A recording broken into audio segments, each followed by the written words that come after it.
And last night, 60 Minutes contributor Anderson Cooper looked at the threat of asteroids and comets to Earth. He learned most are going undetected. A former astronaut told 60 Minutes it's like a game of cosmic roulette. In a moment, we'll talk with Professor Michio Kaku, but first, here's a look at Anderson's report. But as the scriptwriters of the Hollywood blockbuster Armageddon vividly imagined, asteroids have the potential to harm mankind as well. For better or worse, this is what many of us know about near-Earth objects.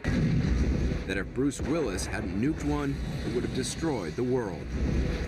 You see these movies with Bruce Willis where an asteroid is coming and is going to destroy the world. Is that likely? No, no. We found 95% of the large ones, and none of them represent a threat in the next 100 years or so.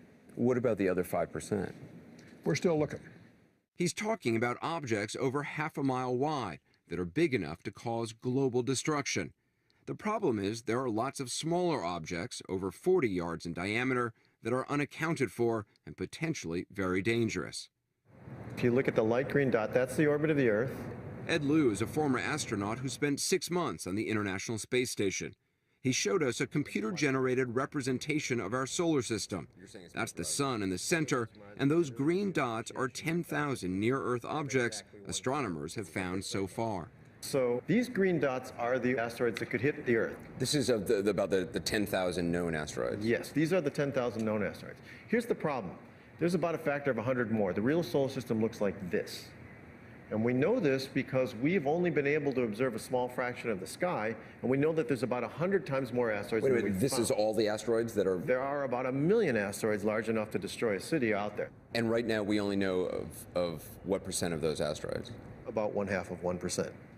Does it worry you that you only know 1% of these asteroids that are big enough to destroy a city?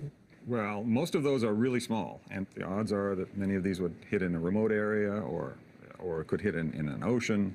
So that is why the larger ones are those that we were paying attention to first. Now, the next size range is the one to concentrate on, those that could cause, continent-wide extinction or destruction. Yeah, that would be pretty good to prevent that continent-wide destruction. Those are the next ones. We'll continue to find those, and we work our way down to the small ones. But right now, an object that could wipe out the eastern seaboard or New York City could be a day away, and there's a very good chance we wouldn't know about it. Well, we're working to make sure that we will know about it. But right now, we wouldn't know about it. It's possible.